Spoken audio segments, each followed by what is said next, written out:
ശ്രീനാരായണ ഗുരു open യൂണിവേഴ്സിറ്റിയിലെ humanism and ലോജിക്കിലെ block വണ്ണിലെ രണ്ടാമത്തെ ചാപ്റ്ററാണ് കൺസെപ്റ്റ്സ്, കാഴ്ചപ്പാടുകൾ. എന്താണെന്ന് നോക്കാം. അതിൽ ഒന്നാമത്തെ ക്വസ്റ്റ്യൻ എന്ന് പറയുന്നത്, ജൈനമതം അനുസരിച്ച് അഹിംസ അല്ലെങ്കിൽ അക്രമരാഹിത്യം എന്ന ആശയം എന്താണെന്നാണ്. എല്ലാ ജീവജാലങ്ങളോടുമുള്ള പെരുമാറ്റത്തിൽ അഹിംസയ്ക്ക് വളരെയധികം പ്രാധാന്യം നൽകുന്ന ഒരു പാരമ്പര്യത്തിൽ നിന്നാണ് ജൈനമതം ഉണ്ടായത്. അഹിംസ പാലിക്കുന്നതിൽ ജൈനമതം വളരെയധികം നിഷ്കർഷത പാലിച്ചിരുന്നു. ചെറിയ ജീവികളെ അബദ്ധവശാൽ ശല്യപ്പെടുത്താതിരിക്കാൻ ശ്വസിക്കുമ്പോൾ പോലും വല പോലുള്ള തുണി ഉപയോഗിച്ച് ജൈനന്മാർ വായ മൂടിയിരുന്നു. നടക്കുമ്പോൾ ഉറുമ്പുകൾ പോലുള്ള ചെറിയ ജീവികളെ കാലിനടിയിൽ ചവിട്ടി മെതിക്കുന്നതിൽ നിന്ന് ഒഴിവാക്കാൻ അവർ ഒരു തൂവൽ കയ്യിൽ കരുതിയിരുന്നു. വിളക്ക് കൊളുത്തിയ ശേഷം അത്താഴം ഒഴിവാക്കുന്നത് ചെറിയ ഈച്ചകൾ ഭക്ഷണത്തിൽ വീഴുന്നത് തടയാനുള്ള ഒരു മുൻകരുതലായിരുന്നു. അവർ ഉയർത്തിപ്പിടിക്കുകയും പ്രചരിപ്പിക്കുകയും ചെയ്ത അഹിംസ എന്ന ആദർശത്തോടുള്ള ജൈനരുടെ അർപ്പണബോധമാണ് ഈ ആചാരങ്ങൾ കാണിക്കുന്നത്. രണ്ടാമത്തെ ക്വസ്റ്റ്യൻ, ബഷീറിൻ്റെ ഒരു മനുഷ്യൻ എന്ന ചെറുകഥയിൽ പറഞ്ഞ സമത്വം എന്ന ആശയം വിശദീകരിക്കുക. എങ്ങനെയാണെന്ന് നമുക്ക് നോക്കാം. ദയ അപൂർവമായ സ്ഥലങ്ങളിലോ ദയ ഉണ്ടാകില്ല എന്ന് കരുതുന്നത് പോലെ അനർഹമായ ജീവിതം നയിക്കുന്നവരിലോ പോലും മനുഷ്യത്വം കണ്ടെത്താൻ കഴിയുമെന്ന് ഒരു മനുഷ്യൻ എന്ന കൃതിയിൽ ബഷീർ ഊന്നിപ്പറയുന്ന എല്ലാ മനുഷ്യരും അവരുടെ സാമൂഹിക പദവിയോ പ്രവൃത്തികളോ കണക്കിലെടുക്കാതെ മറ്റുള്ളവരെ സഹായിക്കുന്ന പ്രവൃത്തിയിൽ ഏർപ്പെടുകയും അതിൽ നിന്ന് പ്രചോദനം ഉൾക്കൊള്ളുകയും ചെയ്യുന്നുവെന്ന് ഈ കഥ ഊന്നിപ്പറയുന്നു. നായകൻ്റെ പ്രതിസന്ധിക്ക് ആക്കം കൂട്ടിയ പോക്കറ്റടി, സഹായം ആവശ്യമുള്ള വ്യക്തിയോടുള്ള കരുതൽ, അതിൽ നിന്ന് പ്രചോദനം ഉൾക്കൊള്ളൽ, ഇവയെല്ലാം മനുഷ്യത്വം ഒട്ടും സാധ്യതയില്ലാതെ ആളുകളിൽ മോഷ്ടാവ് പോലും കണ്ടെത്താൻ കഴിയുമെന്ന് ഈ കഥ തെളിയിച്ചു. മൂന്നാമത്തെ ക്വസ്റ്റ്യനാണ്, ജാതിയെക്കുറിച്ചുള്ള ശ്രീനാരായണ ഗുരുവിൻ്റെ വീക്ഷണം, അദ്ദേഹത്തിൻ്റെ കൺസെപ്റ്റ്, അദ്ദേഹത്തിൻ്റെ കാഴ്ചപ്പാട്. ജാതി ലക്ഷണം എന്ന് പറയുന്ന ജാതി നിർണയം എന്ന കൃതികളിൽ അദ്ദേഹം ഇങ്ങനെ പ്രതിപാദിച്ചിട്ടുണ്ട്. ജാതി നിർണയം എന്ന കൃതികളിൽ ജാതി നിർണയത്തിൽ മനുഷ്യൻ്റെ ജാതി മാനവികതയാണെന്ന് ബ്രാഹ്മണൻ, ക്ഷത്രിയൻ, വൈശ്യർ, ശൂദ്രൻ തുടങ്ങിയ ജാതി വേർതിരിവുകൾ പ്രായോഗികമല്ലെന്നും ശ്രീനാരായണ ഗുരു ഉറപ്പിച്ചു പറയുന്നു. സ്ഥലവും വംശവും നോക്കാതെ എല്ലാ മനുഷ്യരും ഒരൊറ്റ വിഭാഗത്തിലോ വർഗത്തിലോ പെടുന്നുവെന്നും ജാതിലക്ഷണത്തിൽ അദ്ദേഹം ഊന്നിപ്പറയുന്നു. ജാതി മേധാവിത്വം എന്ന ആശയത്തെ നിരാകരിച്ചുകൊണ്ട് വർഗ സിദ്ധാന്തത്തെ അടിസ്ഥാനമാക്കിയുള്ള ഒരു സാർവത്രിക മാനവികത അദ്ദേഹം അർപ്പിക്കുന്നു. പരിസ്ഥിതിയെക്കുറിച്ചുള്ള ഗാന്ധിജിയുടെ കാഴ്ചപ്പാട് വിശദീകരിക്കാൻ പറഞ്ഞാൽ നമുക്കെന്ത് പറയാം? മനുഷ്യൻ്റെ അസ്തിത്വത്തെക്കുറിച്ചുള്ള ഗാന്ധിയുടെ കാഴ്ചപ്പാടുകൾ സമഗ്രമായിരുന്നു. മനുഷ്യർ പ്രകൃതിയുമായി താരതമ്യം പ്രാപിക്കുന്നു. ഉൾച്ചേർന്നതും ഭൂമിയിലെ എല്ലാ കാര്യങ്ങളുമായി ബന്ധപ്പെട്ടിരിക്കുന്നതുമായ ജീവികളായി ഗാന്ധിജി കണ്ടു. പാരിസ്ഥിതിക ആശയങ്ങളെക്കുറിച്ചുള്ള അദ്ദേഹത്തിൻ്റെ തത്വചിന്ത സത്യാഗ്രഹ, അഹിംസ, ഗ്രാമസ്വരാജ്, ഉത്തരവാദിത്വം തുടങ്ങിയ ആശയങ്ങളിൽ പ്രകടമായിരുന്നു. അപ്പം അദ്ദേഹത്തിൻ്റെ പാതകളെന്ന് പറയുന്നത്, അദ്ദേഹത്തിൻ്റെ വെപ്പൺസ്, ആയുധങ്ങളെന്ന് പറയുന്നത് അഹിംസയും സത്യാഗ്രഹവും അദ്ദേഹത്തിൻ്റെ ലോജിക്കലായിട്ടുള്ള തത്വചിന്തകളും ഗ്രാമസ്വരാജ്യം അങ്ങനെയുള്ള റെസ്പോൺസായിരുന്നു അദ്ദേഹത്തിൽ നിന്നുണ്ടായ ഉത്തരവാദിത്തങ്ങൾ അദ്ദേഹത്തിൻ്റെ ആശയങ്ങളിൽ പ്രകടമായിരുന്നു. എൻ്റെ ആശയങ്ങൾ എൻ്റെ ജീവിതവുമാണ് അദ്ദേഹത്തിൻ്റെ ആത്മകഥയിൽ കൂടി അദ്ദേഹം പറയപ്പെടുന്നുണ്ട്. അദ്ദേഹം എന്താണ് മറ്റുള്ളവർക്ക് മാതൃക കാണിച്ചു കൊടുത്തതെന്ന് പറഞ്ഞാൽ അദ്ദേഹം ജീവിച്ചു കാണിച്ചു കൊടുക്കുകയാണ് ചെയ്തത്. അല്ലാതെ അദ്ദേഹം ഒന്ന് പറയുകയും മറ്റൊന്ന് പ്രവർത്തിക്കുകയോ, ഒന്ന് എഴുതുകയോ മറ്റൊന്ന് പ്രവർത്തിക്കുകയോ ചെയ്യുന്നില്ല. അദ്ദേഹത്തിൻ്റെ മൈ എക്സ്പെരിമെൻറ്റ്സ് വിത്ത് ട്രൂത്ത് എന്ന് പറയുന്ന എൻ്റെ സത്യാന്വേഷണ പരീക്ഷണങ്ങൾ എന്ന് പറയുന്ന അദ്ദേഹത്തിൻ്റെ ആത്മകഥയിലും അദ്ദേഹം സത്യസന്ധമായി തന്നെ എല്ലാം എഴുതിയിട്ടുണ്ട്. അത് വായിക്കുമ്പോൾ തന്നെ നമുക്ക് മനസ്സിലാക്കാം അദ്ദേഹം എത്ര ത്യാഗോജ്വലമായ ജീവിതമാണ്, എത്ര ശാന്തമായ രീതിയിലൂടെയാണ് അദ്ദേഹം ഇത് കൊണ്ടുപോയതിൻ്റെ പേരിലാണ് നമ്മുടെ രാജ്യത്തിന് സ്വാതന്ത്ര്യം കിട്ടിയത് എന്നുള്ള സത്യം. ഹിംസിച്ചു മാത്രമായിരുന്നെങ്കിൽ ഒരിക്കലും സ്വാതന്ത്ര്യം നേടാൻ കഴിയില്ല എന്ന് ഇത്രയും ശാന്തമായ ഇത്രയും മനോഹരമായ ഈ രാജ്യത്ത് അദ്ദേഹത്തിൻ്റെ ഈ പ്രവൃത്തികളിൽ കൂടി തന്നെയാണ് അത് കിട്ടാൻ ഒരു കാരണമായത്. അപ്പോൾ അദ്ദേഹം പറയുന്നുണ്ട്, ലളിതമായ ജീവിതം സ്വീകരിക്കുക, ചെറുകിട പ്രാദേശിക അധിഷ്ഠിത ഉൽപാദനത്തെ പ്രോത്സാഹിപ്പിക്കുക, മറ്റുള്ളവരുടെയും പ്രകൃതിയെയും ആശങ്കകൾ കണക്കിലെടുത്ത് വേണം ചെയ്യാനെന്ന്. സൗഹൃദപരമായ മാനവിക ജീവിതം നയിക്കുക എന്ന ഉത്തരവാദിത്വം പ്രാവർത്തികമാക്കുക എന്നിവയ്ക്കും ഗാന്ധിജി വാദിച്ചിരുന്നു. ഗഹന പരിസ്ഥിതിയിൽ ജൈവ കേന്ദ്രീകൃത സമത്വത്തിൻ്റെ തത്വം എന്താണെന്നാണ് നമുക്ക് നോക്കേണ്ടത്. ഗഹന പരിസ്ഥിതി ശാസ്ത്രത്തിലെ ജൈവ കേന്ദ്രീകൃത സമത്വത്തിൻ്റെ തത്വം എല്ലാ ജീവജാലങ്ങളും പ്രകൃതിയുമായി പരസ്പരം ബന്ധിതമായതിനാൽ എല്ലാവർക്കും തുല്യ പ്രാധാന്യവും തുല്യ ആന്തരിക മൂല്യവും ഉണ്ടെന്ന് തിരിച്ചറിയുന്നു. ജൈവ കേന്ദ്രീകൃത പരിസ്ഥിതി ശാസ്ത്രത്തിൻ്റെ പ്രധാന തത്വമെന്ന് പറയുന്നത് എല്ലാ ജീവജാലങ്ങളും പ്രകൃതിയിൽ പരസ്പരാശ്രിത തുല്യമായ ബന്ധമാണുള്ളത്. മനുഷ്യർക്കുള്ള പ്രത്യേക കഴിവുകളിൽ നിന്ന് മാറി എല്ലാ ജീവജാലങ്ങളുടെയും തുല്യതയിൽ നിന്ന് ശ്രദ്ധ കേന്ദ്രീകരിക്കുന്നു. പാരിസ്ഥിതിക സന്തുലിതാവസ്ഥയെക്കുറിച്ചും ആവാസ വ്യവസ്ഥയിൽ മനുഷ്യരുടെ പങ്കിനെക്കുറിച്ചുമുള്ള ഗഹന പരിസ്ഥിതി പ്രസ്ഥാനത്തിൻ്റെ കാഴ്ചപ്പാടിൻ്റെ കേന്ദ്രമാണ് ഈ തത്വം. അതാണ് ഗഹന പരിസ്ഥിതി ശാസ്ത്രം. ഗഹന പരിസ്ഥിതി ശാസ്ത്രം ലളിത പാരിസ്ഥിതിക ചലനങ്ങളും തമ്മിലുള്ള വ്യത്യാസം എന്താണെന്ന് ചോദിക്കും. ഇത് ഇമ്പോർട്ടൻ്റ് ആയ ഒരു ക്വസ്റ്റ്യനാണ്. എന്താണ് ലളിത പരിസ്ഥിതി പ്രസ്ഥാനത്തിനെന്ന് പറയുന്നത്? സൗമ്യമായ പരിഷ്കാരങ്ങൾക്കായി പരിശ്രമിക്കുകയും നരവംശ കേന്ദ്രീകൃത മൂല്യങ്ങൾക്ക് മുൻഗണന നൽകുകയും ചെയ്യുന്നു.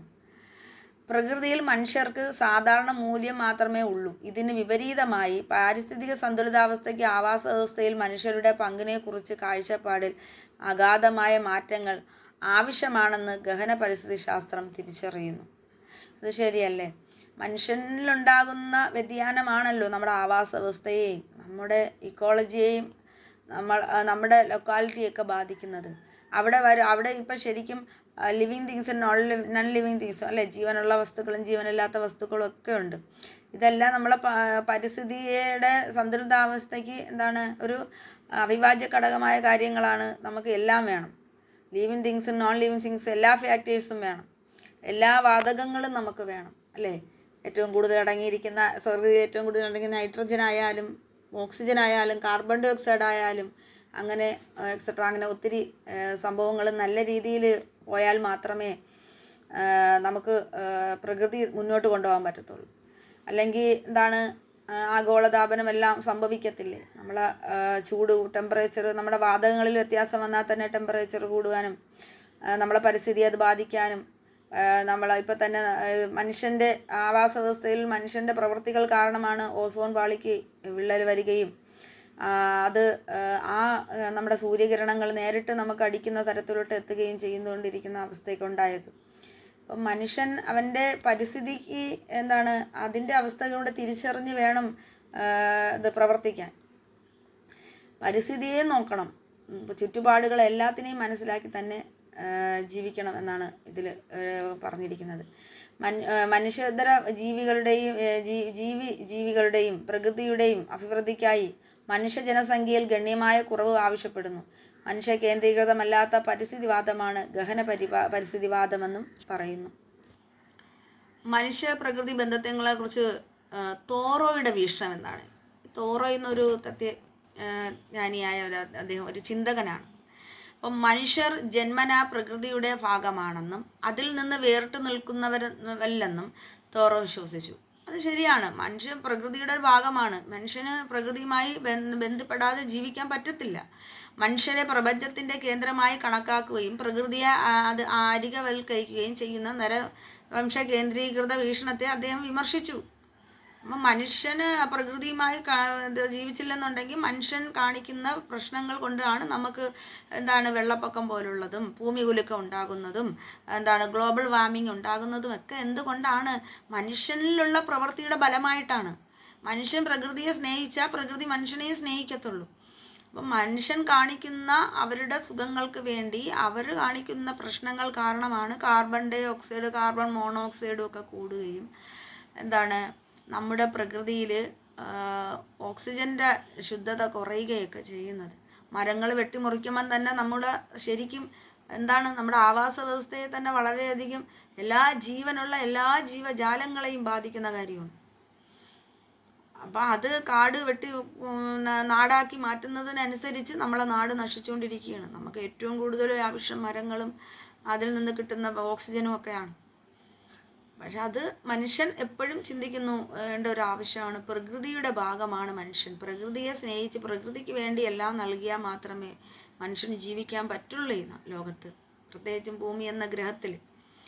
അപ്പോൾ തോറോയുടെ അഭിപ്രായത്തിൽ മനുഷ്യ പ്രകൃതി ബന്ധം സ്ഥിരമല്ല. കാരണം പ്രകൃതി ചിലപ്പോൾ ദയയോടും ഉദാത്തമായും മറ്റു ചിലപ്പോൾ അക്രമാസക്തവും നിസ്സംഗവുമായി പ്രതികരിക്കുന്നു. അതാണ് ഭൂമി ഉലുക്കം എപ്പോൾ വരാണെന്ന് നമുക്ക് അറിയാൻ പറ്റത്തില്ല. വെള്ളപ്പൊക്കം ഏത് നിമിഷമാണ് നമ്മളെ വിഴുങ്ങുന്നതെന്ന് നമുക്കറിയാൻ പറ്റത്തില്ല. പക്ഷെ പ്രകൃതിയോട് നമ്മൾ അതിനനുസരിച്ച് പ്രകൃതിയുമായി ലയിച്ചു ചേർന്ന് ജീവിച്ച പ്രകൃതി ഇങ്ങനെയുള്ള ദുരന്തങ്ങളിൽ നിന്നൊക്കെ നമ്മളെ കാക്കും. അത് ഉണ്ടാകാനൊരു കാരണം നമ്മുടെ പ്രവൃത്തി ദോഷമാണ് എന്നാണ് അദ്ദേഹം തോറ പറയുന്നത്. പ്രകൃതിയുടെ പ്രാതിനിധ്യത്തെ തോറ എങ്ങനെ വീക്ഷിക്കുന്നു നോക്കാം. പ്രകൃതിയുടെ പ്രാതിനിധ്യം മഹത്തരമാണെന്ന് തോറ വിശ്വസിച്ചു. കാരണം പ്രകൃതി തന്നെ മഹത്തരമാണ്. അദ്ദേഹത്തിൻ്റെ രചനകളിൽ പക്ഷികൾ, മരങ്ങൾ, മത്സ്യങ്ങൾ, കാടുകൾ മുതലായവയുടെ സ്വാഭാവികവും അനുഭവപരവുമായ വിവരണം നൽകുന്നു. പ്രകൃതിയിലെ എല്ലാ ജീവജാലങ്ങൾക്കും പ്രതീകാത്മകമായ മൂല്യമുണ്ടെന്ന് അദ്ദേഹം വിശ്വസിച്ചു. വ്യക്തമായ ചിന്തയ്ക്കും മനുഷ്യോത്തര ജീവിതത്തിൽ വൈവിധ്യത്തെ വിലമതിക്കുകയും പ്രകൃതിയുമായി ഉണ്ടാകേണ്ട വ്യക്തിപരവും സംതൃപ്തവുമായ ബന്ധത്തിൻ്റെ ആവശ്യകതയും അദ്ദേഹം ഊന്നിപ്പറഞ്ഞിട്ടുണ്ടായിരുന്നു. ദാരിദ്ര്യത്തെക്കുറിച്ചും അക്രമവുമായുള്ള അതിൻ്റെ ബന്ധത്തെക്കുറിച്ചും ഗാന്ധിജിയുടെ വീക്ഷണം എന്താണെന്ന് നോക്കാം. ഗാന്ധിജിയുടെ അഭിപ്രായത്തിൽ ജനങ്ങളുടെ ദാരിദ്ര്യം അത്യാഗ്രഹത്തിൻ്റെ ഫലമാണ്. ലളിതവും സമാധാനപരവുമായ ഒരു ജീവിതം സ്വീകരിക്കണമെന്നും അദ്ദേഹം വാദിച്ചു. ഇത് ആഗ്രഹങ്ങൾ കുറയ്ക്കുന്നതിനും സ്വാശ്രയത്വം പ്രോത്സാഹിപ്പിക്കുന്നതിനും അതുവഴി പ്രകൃതിയെയും വിഭവങ്ങളെയും സംരക്ഷിക്കുന്നതിനും എല്ലാവരെയും സഹായിക്കുന്നു. അദ്ദേഹത്തിൻ്റെ ആദർശങ്ങളുടെയും പാരിസ്ഥിതിക ആശയങ്ങളുടെയും തത്വചിന്ത അഹിംസ എന്ന മാനവികത എന്ന തത്വത്തെ അടിസ്ഥാനമാക്കിയുള്ളതായിരുന്നു. അതെ, മനുഷ്യന് ആഗ്രഹങ്ങൾ കൂടുമ്പോഴാണ് ബന്ധങ്ങൾ മറക്കുന്നത്. ഒന്ന് കിട്ടുമ്പോൾ അതിനെ 10 ആക്കണമെന്നും 10 കിട്ടുമ്പോൾ 1000 ആക്കണമെന്നും, അല്ലെങ്കിൽ തൻ്റെ സഹോദരൻ തന്നോടൊത്ത് ജീവിക്കുമ്പോൾ അവനെ ദ്രോഹിക്കാൻ പാടില്ലെന്നും അവനെയും കൂടെ സഹായിക്കണമെന്നും ചിന്തിക്കുന്ന മനുഷ്യ ലോകം ഉണ്ടെങ്കിൽ മാത്രമേ നമ്മുടെ പ്രകൃതി നമ്മളോട് കരുണ കാണിക്കുകയുള്ളൂ. പക്ഷേ ഇന്ന് അതിൽ നിന്ന് വ്യത്യസ്തമായ ചിന്താഗതിയോട് മനുഷ്യൻ ജീവിക്കാൻ തുടങ്ങിയപ്പോൾ പ്രകൃതി തന്നെ നമുക്കെതിരായി വരുന്നത് ഒരു ഉത്തമമായ ഉദാഹരണമാണ്. ഈ തോറോയും ഗാന്ധിജിയൊക്കെ പറയുന്ന ആശയങ്ങൾ കൂടി നമുക്ക് മനസ്സിലാക്കാൻ പറ്റുന്നത്. അന്നത്തെ അവരുടെ കാഴ്ചപ്പാടുകൾ അതൊക്കെയാണ്. ഗഹന പരിസ്ഥിതിയിൽ സാക്ഷാത്കാരം എന്ന ആശയം വിശദീകരിക്കുക. ഗഹന പരിസ്ഥിതിയിൽ ആത്മസാക്ഷാത്കാരം എന്നത് പ്രകൃതിയുടെ എല്ലാ ഭാഗങ്ങളുമായി സമഗ്രമായ പരസ്പര ബന്ധത്തിൽ നിലനിൽക്കുന്ന ആളുകൾ സ്വയം മനസ്സിലാക്കുന്ന ഒരു പ്രക്രിയയാണിത്. വ്യക്തിപരവും സ്വച്ഛപരവുമായ താല്പര്യമല്ല, മറിച്ച് എല്ലാ ജീവജാലങ്ങളും മനുഷ്യരും മൃഗങ്ങളും സസ്യലതാദികളും ഉൾപ്പെടെ എല്ലാവരെയും ഉൾക്കൊള്ളുന്ന ഒരു ആത്മാവായി സ്വയം മനസ്സിലാക്കലാണ്. ആഴത്തിലുള്ള പരിസ്ഥിതി ശാസ്ത്രത്തിലെ അത്യന്തിക നന്മ ആത്മസാക്ഷാത്കാരമാണെന്നും അവിടെ പ്രകൃതി മുഴുവൻ അതിൻ്റെ സ്വത്വം തിരിച്ചറിയുകയും അതിൻ്റെ ഭാഗങ്ങളുമായി പൊരുത്തപ്പെടുവാൻ ശ്രമിക്കുകയും ചെയ്യുന്നുവെന്നാണ് ഈ സാക്ഷാത്കാരം എന്ന ഗഹന പരിസ്ഥിതിയിൽ കൂടി നമുക്ക് മനസ്സിലാക്കാൻ കഴിയുന്നത്. നമുക്ക് ഗഹന പരിസ്ഥിതി ശാസ്ത്രത്തിൻ്റെ തത്വങ്ങൾ അതിൻ്റെ ലളിത പരിസ്ഥിതി ശാസ്ത്രത്തിൽ നിന്നുള്ള അതിൻ്റെ വ്യത്യാസവും വിശദമായി ചർച്ച ചെയ്യാം. അപ്പം ഗഹന പരിസ്ഥിതി ശാസ്ത്രവും ലളിത പരിസ്ഥിതി ശാസ്ത്രവും എന്താണെന്ന് നമുക്ക് നോക്കാം. ഗഹന പരിസ്ഥിതി 2 അത്യന്തിക മാനദണ്ഡങ്ങളെ അടിസ്ഥാനമാക്കിയുള്ളതാണ്. ആത്മസാക്ഷാത്കാരവും ജൈവ കേന്ദ്രീകൃത സമത്വവും പ്രകൃതിയുടെ എല്ലാ ഭാഗങ്ങളുമായി സമഗ്രമായ പരസ്പര ബന്ധത്തിൽ നിലനിൽക്കുന്നതായി ആളുകൾ സ്വയം മനസ്സിലാക്കുന്ന ഒരു പ്രക്രിയയാണ്. ആത്മസാക്ഷാത്കാരം ഇത് പ്രകൃതിയിൽ മനുഷ്യനും സർവ പ്രാധാന്യം കൊടുത്തുള്ള സമീപനമല്ല, മറിച്ച് എല്ലാ ജീവജാലങ്ങളും മനുഷ്യരും മൃഗങ്ങളും സസ്യജാലങ്ങളും ഉൾപ്പെടെ എല്ലാവരുടെയും ഉൾക്കൊള്ളുന്ന ഒരു ആത്മാവായി സ്വയം മനസ്സിലാക്കലാണ്. ഗഹന പരിസ്ഥിതി ശാസ്ത്രത്തിലെ ആത്യന്തിക നന്മ ആത്മസാക്ഷാത്കാരമാണ്. അവിടെ പ്രകൃതി മുഴുവൻ അതിൻ്റെ സ്വത്വം തിരിച്ചറിയാനും അതിൻ്റെ തന്നെ ഭാഗങ്ങളുമായി പൊരുത്തപ്പെടാനും ശ്രദ്ധിക്കുന്നു. എല്ലാ ജീവജാലങ്ങളും പരസ്പര ബന്ധിതമായി തുല്യ അംഗങ്ങളാണെന്നും അതിനാൽ അവയ്ക്ക് തുല്യ അസ്തിത്വ മൂല്യമാണെന്നും ജൈവകേന്ദ്രീകൃത സമത്വം തിരിച്ചറിയുന്നു. ഈ തത്വം എല്ലാ ജീവജാലങ്ങളുടെയും അസ്തിത്വത്തിൽ ശ്രദ്ധ കേന്ദ്രീകരിക്കുന്നു. മനുഷ്യ കേന്ദ്രീകൃത സ്വഭാവത്തിൽ നിന്ന് ഇത് സ്വതന്ത്രമാണ്. പാരിസ്ഥിതിക സന്തുലിതാവസ്ഥയ്ക്ക് ആവാസ വ്യവസ്ഥയിൽ മനുഷ്യരുടെ പങ്കിനെക്കുറിച്ചുള്ള നമ്മുടെ കാഴ്ചപ്പാടിൽ അഗാധമായ മാറ്റങ്ങൾ ആവശ്യമാണെന്ന് ഗഹന പരിസ്ഥിതി പ്രസ്ഥാനം തിരിച്ചറിയുന്നു. കൂടാതെ മനുഷ്യോത്തര ജീവിതത്തിൽ അഭിവൃദ്ധിക്കായി മനുഷ്യ ജനസംഖ്യയിൽ ഗണ്യമായ കുറവ് വരുത്താൻ ഇത് വാദിക്കുന്നു. മറുവശത്ത് ലളിത പരിസ്ഥിതി പ്രസ്ഥാനം സൗമ്യമായ പരിഷ്കാരങ്ങൾക്കായി പരിശ്രമിക്കുകയും പ്രകൃതിയിൽ മനുഷ്യർക്ക് തുല്യമൂല്യം ഉള്ളതായി കണക്കാക്കി നരവംശ കേന്ദ്രീകൃത മൂല്യങ്ങൾക്ക് മുൻഗണന നൽകുകയും ചെയ്യുന്നു. മനുഷ്യരുടെ പ്രജനനത്തിനായി പ്രകൃതി പരിസ്ഥിതിയുടെ കൂടുതൽ കാര്യക്ഷമമായ നിയന്ത്രണവും ക്രമീകരണവും മാത്രമായി ഇത് പരിഗണിക്കുന്നു. ഉദാഹരണത്തിന് മലിനീകരണത്തിൻ്റെ കാര്യത്തിൽ ലളിത പരിസ്ഥിതിക സമീപനം വായുവിനെയും ജലത്തെയും ശുദ്ധീകരിക്കാനും മലിനീകരണം തടയാനും ശ്രമിക്കുന്നു. അതേസമയം ഗഹന പരിസ്ഥിതിക സമീപനം എല്ലാ ജീവജാലങ്ങളും ആവാസ വ്യവസ്ഥയും ഉൾപ്പെടെ മൊത്തത്തിൽ ജീവിതത്തിൽ ശ്രദ്ധ കേന്ദ്രീകരിച്ച് ജൈവ ആഗോള വീക്ഷണ കോണിൽ നിന്ന് മലിനീകരണം ഇല്ലാതാക്കാൻ ലക്ഷ്യമിടുകയും ചെയ്യുന്നു. ഇനി ജൈനമതത്തിൻ്റെ അഹിംസ അഥവാ അക്രമരാഹിത്യം എന്ന ആശയം വിശദീകരിക്കാൻ പറഞ്ഞാൽ എങ്ങനെ നമുക്ക് ചെയ്യാം? നമുക്ക് 5 മാർക്കിന് ചോദിക്കാൻ സാധ്യതയുള്ളതാണ്. നൂറ്റാണ്ടുകളായി ജനങ്ങൾക്ക് അധ്യാപകരും വഴികാട്ടികളുമായ നിരവധി തീർത്ഥങ്കരന്മാരുടെ നീണ്ട പാരമ്പര്യത്തിൽ നിന്നാണ് ജൈനമതം ജന്മം കൊണ്ടത്. അപ്പോൾ ജനങ്ങൾക്ക് വഴികാട്ടിയായ അധ്യാപകരുള്ള തീർത്ഥങ്കരന്മാരുടെ അധ്യാപക കൂട്ടത്തിൻ്റെ ഗുരുക്കന്മാരുടെ നീണ്ട പാരമ്പര്യത്തിൽ നിന്നാണ് ജൈനമതം ജന്മം കൊണ്ടത്. ജ്ഞാനികൾ ഒരുപാടുണ്ടായിരുന്നു. അപ്പം ഈ മതത്തിൻ്റെ ഏറ്റവും പ്രധാനപ്പെട്ട സവിശേഷത എല്ലാ ജീവജാലങ്ങളോടുള്ള അഹിംസയ്ക്ക് നൽകിയ പ്രാധാന്യമാണ്. ഗാന്ധിജിയുടെ ഇഷ്ടമാണല്ലോ അഹിംസ. അതാണ് ശരിക്കും ജൈനമതവുമായി ബന്ധപ്പെട്ടിരിക്കുന്നത്. ചെറിയ ജീവികളെ അബദ്ധവശാൽ ശല്യപ്പെടുത്താതിരിക്കൽ പോലും, മൂക്കിലൂടെ ശക്തിയായി ശ്വസിക്കുന്നത് ഒഴിവാക്കൽ, വല പോലുള്ള തുണി ഉപയോഗിച്ച് വായ മൂടുന്നിടത്തോളം ജൈനന്മാർ അഹിംസ പാലിക്കുന്നതിൽ അങ്ങേയറ്റം കർക്കശക്കാരായിരുന്നു. ഉറുമ്പുകൾ പോലുള്ള ചെറിയ ജീവികളെ ചവിട്ടുന്നതിൽ നിന്ന് ഒഴിവാക്കുന്നതിനായി അവർ എല്ലായ്പ്പോഴും ഒരു തൂവൽ കൈവശം വെച്ചിരുന്നു. ചെറിയ ഈച്ചകൾ വെളിച്ചത്തിലേക്ക് ആകർഷിക്കപ്പെടുകയും പ്രശ്നത്തിലേക്ക് വീഴുകയും ചെയ്യുന്നത് തടയുന്നതിനുള്ള മുൻകരുതൽ നടപടിയായി ജൈനന്മാർ വീട്ടിൽ വിളക്ക് കൊളുത്തിയ ശേഷം അത്താഴം കഴിക്കുന്നത് ഒഴിവാക്കിയിരുന്നു. തങ്ങളുടെ മതത്തിൻ്റെ കാതലായ തത്വമായി ഉയർത്തിപ്പിടിക്കുകയും പ്രസംഗിക്കുകയും ചെയ്തു. അഹിംസ എന്ന ആദർശത്തോടുള്ള ജൈനന്മാരുടെ അചഞ്ചലമായ അർപ്പണബോധവും പ്രതിബദ്ധതയും ഈ ആചാരങ്ങൾ പ്രകടമാക്കുന്നു. എത്ര ചെറുതോ നിസ്സാരമോ ആയി തോന്നിയാലും ഒരു ജീവജാലത്തിനും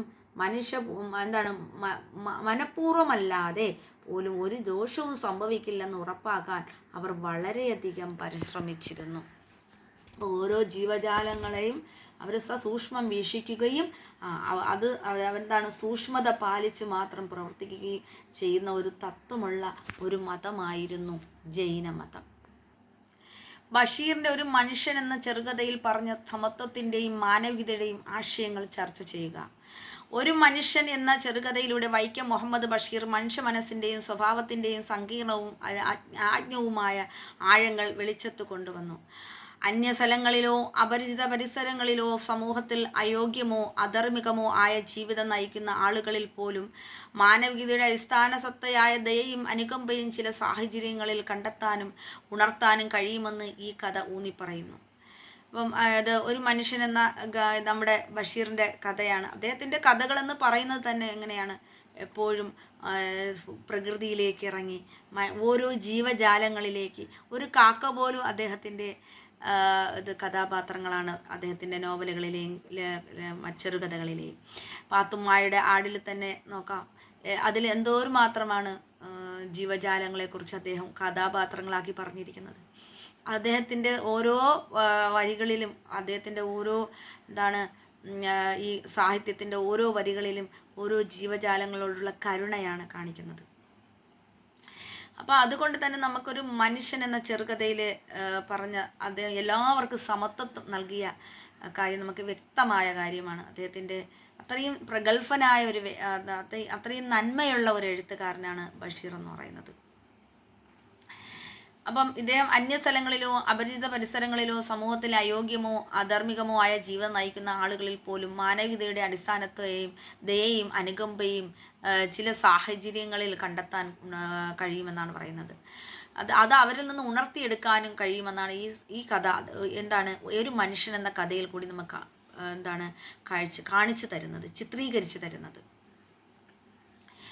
അപ്പം ഈ ഉണർത്താൻ കഴിയുമെന്ന് ഈ കഥ ഊന്നി പറയുന്നു. തുടക്കത്തിൽ തൻ്റെ പേഴ്സ് മോഷ്ടിക്കുന്നതിലൂടെ നായകൻ്റെ പ്രതിസന്ധിക്ക് ആക്കം കൂടുന്നു.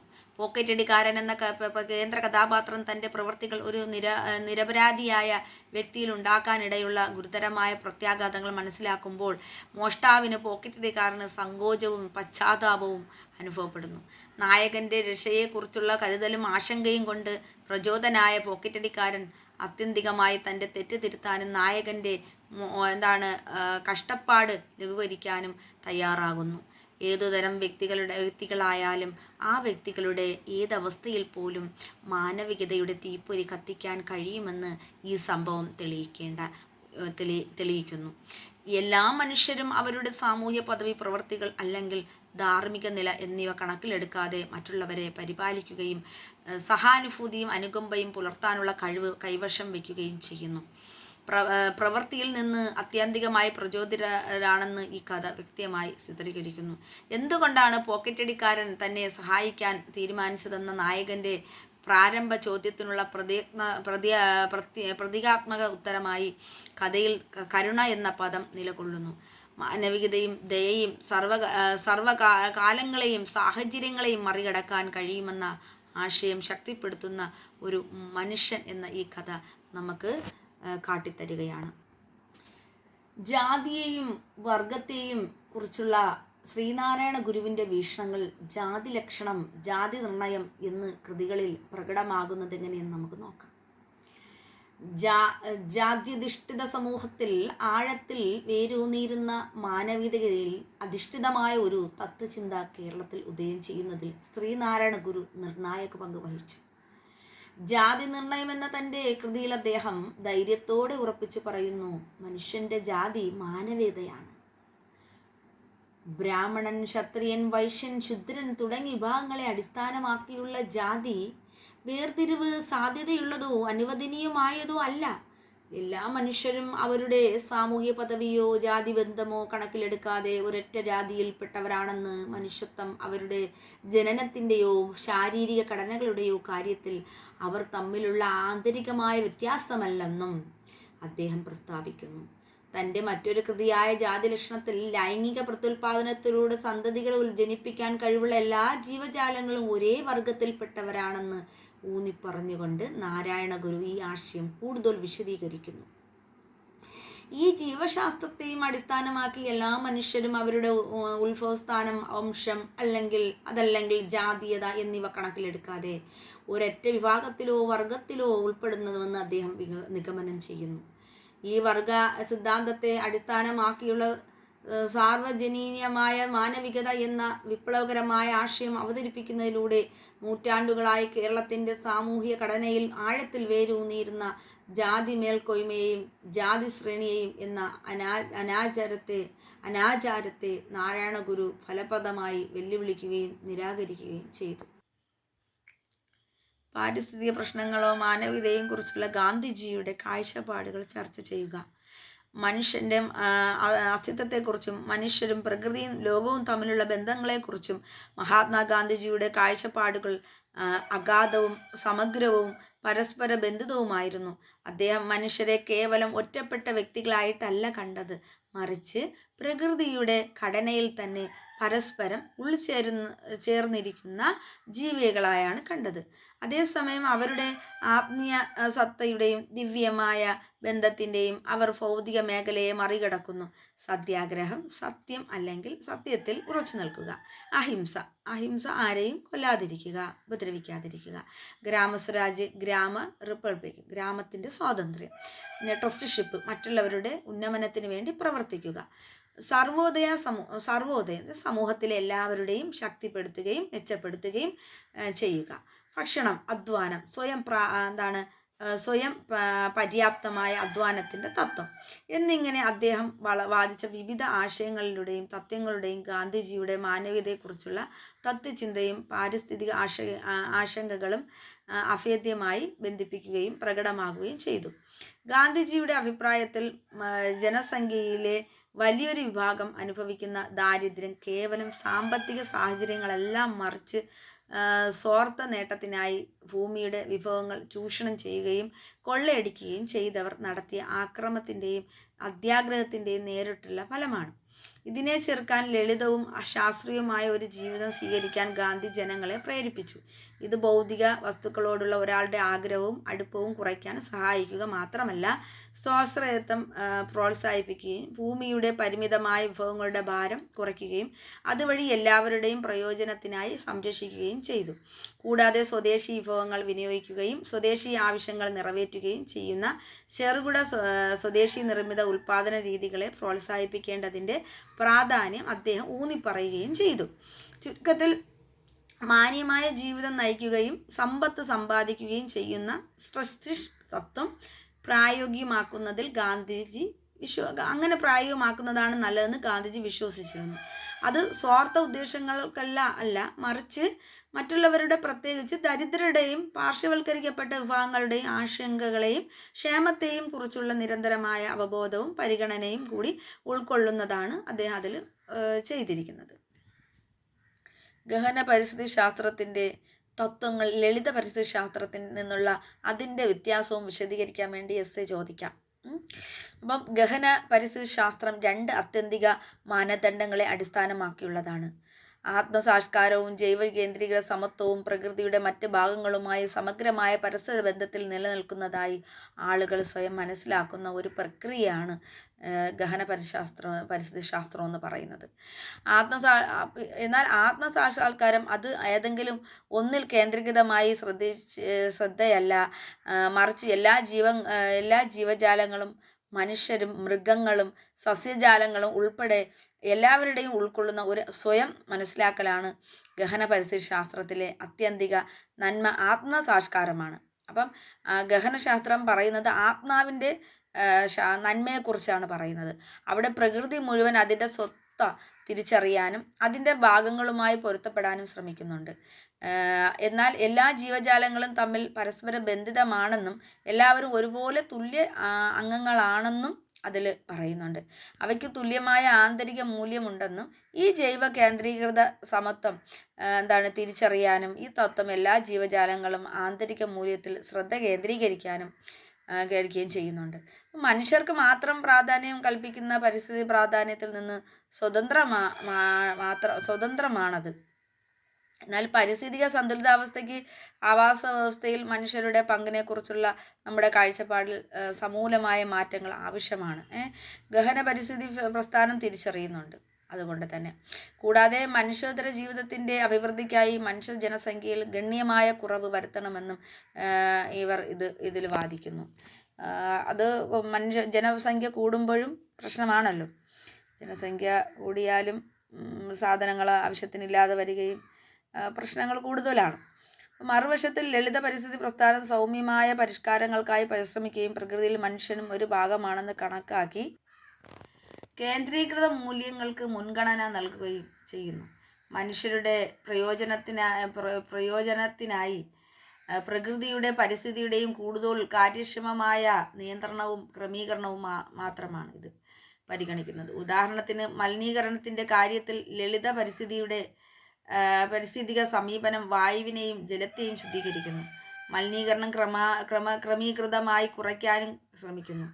അതേസമയം ഗഹന പരിസ്ഥിതിക സമീപനം എല്ലാ ജീവജാലങ്ങളെയും ആവാസ വ്യവസ്ഥയും ഉൾപ്പെടെ മൊത്തത്തിൽ ജീവിതത്തിൽ ശ്രദ്ധ കേന്ദ്രീകരിച്ച് ജൈവ ആഗോള വീക്ഷണകോണിൽ നിന്ന് മലിനീകരണം ഇല്ലാതാക്കാൻ ലക്ഷ്യമിടുന്നു.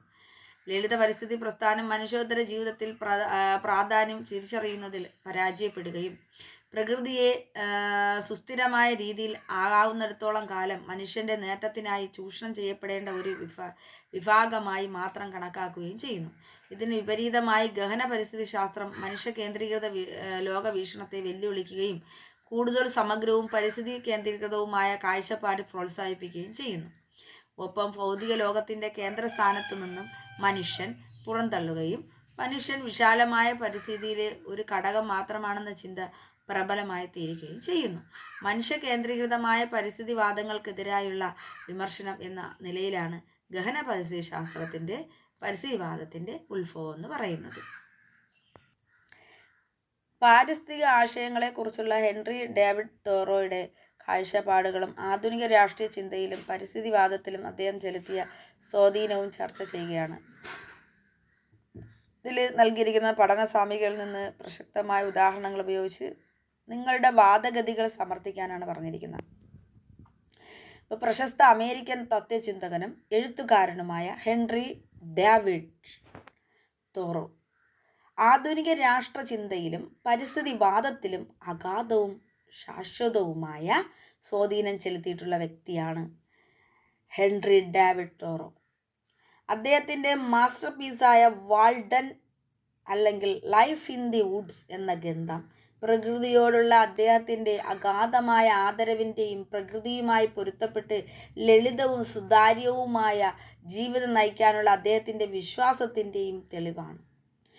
വാൾഡൻ തടാകത്തിനടുത്ത് സ്വയം നിർമ്മിച്ച ഒരു ക്യാബിനിൽ ഏകദേശം 2 വർഷവും 2 മാസവും ഏകാന്തതയിൽ താമസിച്ച തോറോയുടെ വാൾഡൻ പരീക്ഷണം പ്രകൃതി നൽകുന്ന പാഠങ്ങൾ മനസ്സിലാക്കാനും അതിൽ നിന്ന് പഠിക്കാനുമുള്ള ബോധപൂർവമായ ശ്രമമായിരുന്നു.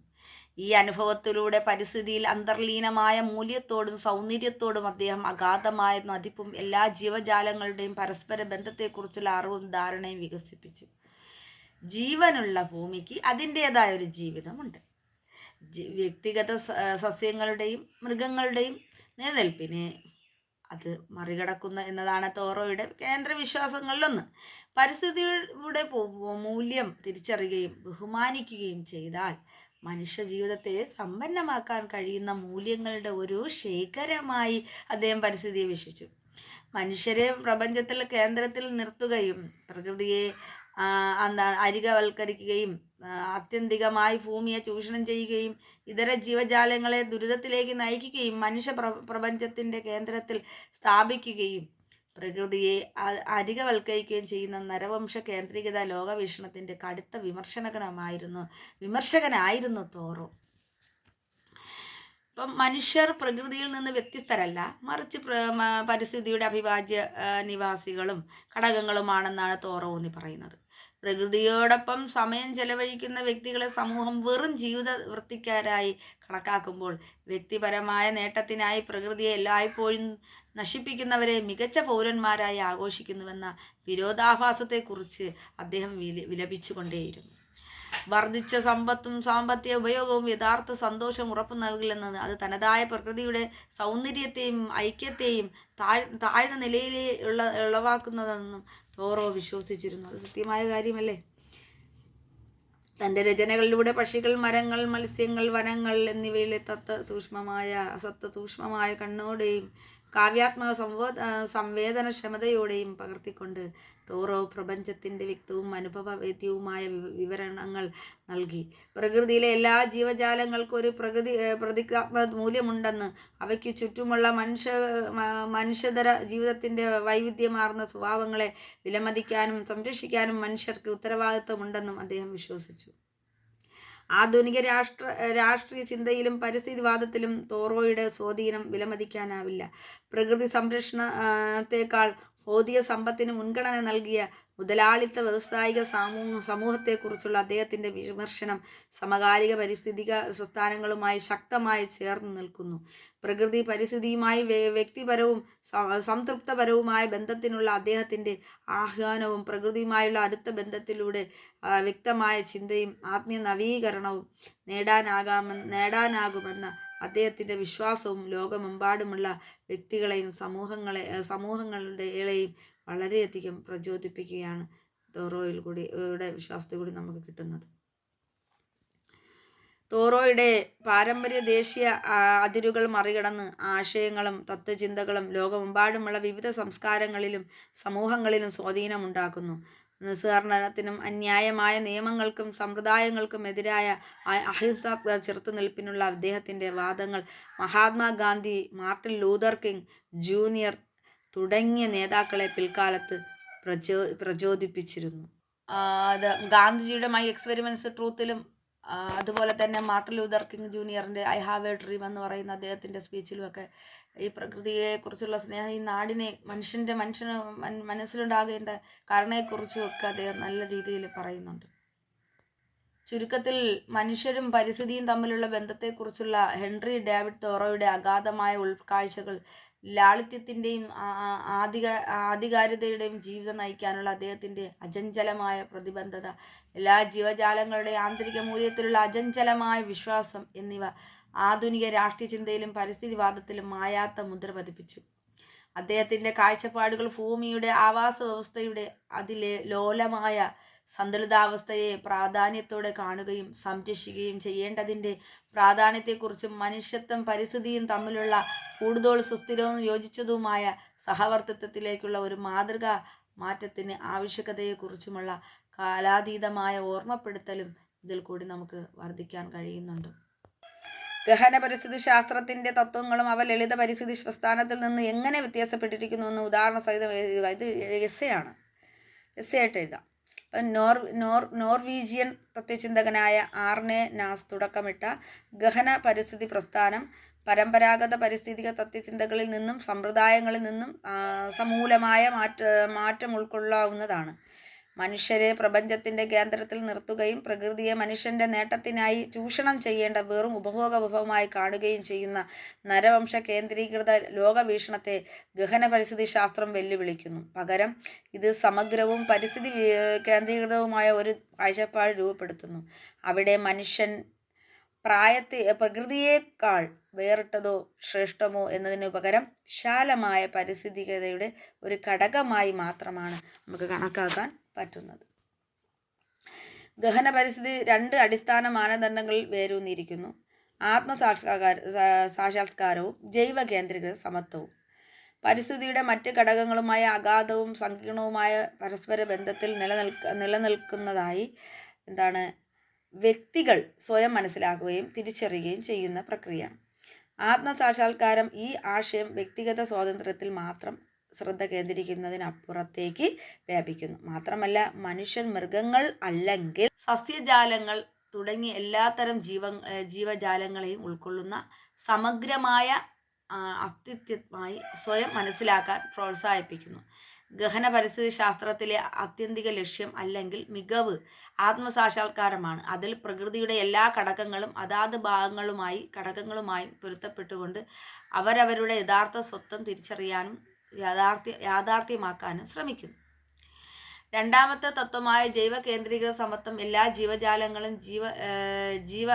ജീവജാലങ്ങളും അവയുടെ വർഗമോ രൂപമോ പരിഗണിക്കാതെ സങ്കീർണവും പരസ്പര ബന്ധിതവുമായി പ്രകൃതിയിൽ തുല്യ അംഗങ്ങളാണെന്ന്, അതിനാൽ എല്ലാവർക്കും തുല്യ പ്രാധാന്യം ഉണ്ടെന്ന് തിരിച്ചറിയുന്നു.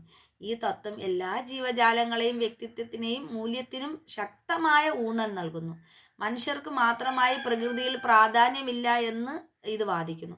മറ്റ് ജീവജാലങ്ങളുടെ ക്ഷേമത്തിനും നിലനിൽപ്പിനും അപ്പുറത്തായി മാനുഷിക താല്പര്യങ്ങൾക്ക് മുൻഗണന നൽകണമെന്ന ആശയത്തെ ഇത് വെല്ലുവിളിക്കുകയും പകരം പാരിസ്ഥിതിക പരിപാലനത്തിന് കൂടുതൽ സന്തുലിതവും തുല്യവുമായ സമീപനത്തിനായി വാദിക്കുകയും ചെയ്യുന്നു. ഇതിന് വിപരീതമായി ലളിത പരിസ്ഥിതി പ്രസ്ഥാനം പരിസ്ഥിതി സംരക്ഷണത്തിൻ്റെ ആവശ്യകത അംഗീകരിക്കുന്നുണ്ടെങ്കിൽ പരിസ്ഥിതിക തകർച്ചയുടെ മൂലകാരണങ്ങളെ അഭിസംബോധന ചെയ്യുന്നതിൽ പരാജയപ്പെടുകയും നരവംശ കേന്ദ്രീകൃത ലോകവീക്ഷണത്തിൻ്റെ പരിസ്ഥിതിക്കുള്ളിൽ പ്രവർത്തിക്കുകയും ചെയ്യുന്നു. ഈ പ്രസ്ഥാനം സൗമ്യമായ പരിഷ്കാരങ്ങൾക്കായി പരിശ്രമിക്കുകയും പ്രകൃതിയിൽ മനുഷ്യർക്കുള്ള പ്രാധാന്യം ചൂണ്ടിക്കാണിച്ചുകൊണ്ട് നരവംശ കേന്ദ്രീകൃത മൂല്യങ്ങൾക്ക് മുൻഗണന നൽകുകയും ചെയ്യുന്നു. മനുഷ്യേതര ജീവിതത്തിൻ്റെ പ്രാധാന്യം തിരിച്ചറിയുന്നതിനു പകരം മനുഷ്യരുടെ പ്രയോജനത്തിനായി പ്രകൃതിയുടെയും പരിസ്ഥിതിയുടെയും കാര്യക്ഷമമായ നിയന്ത്രണത്തിലും സംവിധാനത്തിനുമാണ് ഇത് പ്രധാനമായി ശ്രദ്ധിക്കുന്നത്. ഉദാഹരണത്തിന്, മലിനീകരണത്തിൻ്റെ കാര്യത്തിൽ ലളിത പാരിസ്ഥിതിക സമീപനം വായുവിനെയും ജലത്തെയും ശുദ്ധീകരിക്കാനും മലിനീകരണം കൂടുതൽ നിയന്ത്രിക്കാനും ശ്രമിക്കുന്നു. അതേസമയം ഗഹന പരിസ്ഥിതി സമീപനമാണെങ്കിലോ എല്ലാ ജീവജാലങ്ങളും ആവാസ വ്യവസ്ഥയും ഉൾപ്പെടെ മൊത്തത്തിൽ ജീവിതത്തിൽ ശ്രദ്ധ കേന്ദ്രീകരിച്ച് ജൈവ ആഗോള വീക്ഷണകോണിൽ നിന്ന് മലിനീകരണം ഇല്ലാതാക്കാൻ ലക്ഷ്യമിടുന്നു. ലളിത പരിസ്ഥിതി പ്രസ്ഥാനം മനുഷ്യേതര ജീവിതത്തിൻ്റെ പ്രാധാന്യം തിരിച്ചറിയുന്നതിൽ പരാജയപ്പെടുകയും പ്രകൃതിയെ എല്ലാ കാലത്തും മനുഷ്യൻ്റെ നേട്ടത്തിനായി ചൂഷണം ചെയ്യപ്പെടേണ്ട ഒരു വിഭാഗമായി മാത്രം കാണുകയും ചെയ്യുന്നു. മറുവശത്ത് പാരിസ്ഥിതിക സന്തുലിതാവസ്ഥയുടെ യഥാർത്ഥ അവസ്ഥ കൈവരിക്കുന്നതിന് ആവാസ വ്യവസ്ഥയിൽ മനുഷ്യരുടെ പങ്കിനെക്കുറിച്ചുള്ള നമ്മുടെ കാഴ്ചപ്പാടിൽ അഗാധമായ മാറ്റങ്ങൾ ആവശ്യമാണെന്ന് ഗഹന പരിസ്ഥിതി പ്രസ്ഥാനം തിരിച്ചറിയുന്നു. മനുഷ്യ ജനസംഖ്യയിൽ ഗണ്യമായ കുറവ് വരുത്താനും എല്ലാ ജീവജാലങ്ങളോടും സുസ്ഥിരതയുടെയും ബഹുമാനത്തിൻ്റെയും തത്വങ്ങളുമായി പലപ്പോഴും വിരുദ്ധമായ നമ്മുടെ നിലയിലെ സാമ്പത്തിക സാങ്കേതിക പ്രത്യയശാസ്ത്ര ഘടനയുടെ പുനർമൂല്യനിർണ്ണയത്തിനും ഇത് ബാധിക്കുന്നുണ്ട്. പരിസ്ഥിതിയുടെ സമൃദ്ധിയും വൈവിധ്യവും ആന്തരിക മൂല്യങ്ങളുടെ സാക്ഷാത്കാരത്തിന് കാരണമാകുന്നുവെന്നും അവ പരിപാലിക്കേണ്ടതും സംരക്ഷിക്കപ്പെടേണ്ടതുമായ മൂല്യങ്ങളാണെന്ന തിരിച്ചറിവാണ് ഗഹന പരിസ്ഥിതി ശാസ്ത്രത്തിൻ്റെ തത്വങ്ങളിൽ ഒന്ന്. പ്രധാനമായും മനുഷ്യൻ്റെ ക്ഷേമത്തിനും പ്രയോജനത്തിനുമായി പരിസ്ഥിതിയുടെ ഗുണനിലവാരം സംരക്ഷിക്കണമെന്ന ലളിത പരിസ്ഥിതി പ്രസ്ഥാനത്തിൻ്റെ ശ്രദ്ധ തികച്ചും വിപരീതമാണ് ഈ തത്വം. ചുരുക്കത്തിൽ ഗഹന പരിസ്ഥിതി പ്രസ്ഥാനം മനുഷ്യരും പ്രകൃതിയും തമ്മിലുള്ള ബന്ധത്തെക്കുറിച്ച് നമ്മുടെ ധാരണയുടെ സമൂലമായ മാറ്റത്തെ പ്രതിനിധീകരിക്കുന്നു. പ്രകൃതിയെക്കുറിച്ചുള്ള തികച്ചും സാധാരണമായ കാഴ്ചപ്പാടിനപ്പുറത്തേക്ക് നീങ്ങാനും എല്ലാത്തരം ജീവജാലങ്ങളെയും അവരുടെ അന്തർലീനമായ മൂല്യത്തിനായി വിലമതിക്കുകയും ബഹുമാനിക്കുകയും ചെയ്യുന്നു. കൂടുതൽ സമഗ്രവും സ്വീകാര്യവുമായ കാഴ്ചപ്പാട് സ്വീകരിക്കാൻ ഇത് നമ്മെ പ്രേരിപ്പിക്കുന്നു. പരിസ്ഥിതിയുടെ മറ്റ് ഭാഗങ്ങളുമായുള്ള നമ്മുടെ പരസ്പര ബന്ധം തിരിച്ചറിയുകയും ആത്മസാക്ഷാത്കാരത്തിനും ജൈവ കേന്ദ്രീകൃത തത്വത്തിനും വേണ്ടി പരിശ്രമിക്കുകയും ചെയ്യുന്നതിലൂടെ ഭൂമിയുമായി അതിൻ്റെ എണ്ണമറ്റ ജീവജാലങ്ങളുമായും കൂടുതൽ സുസ്ഥിരവും യോജിച്ചതുമായ സഹവർത്തിത്വത്തിന് നമുക്ക് വഴിയൊരുക്കാൻ കഴിയും.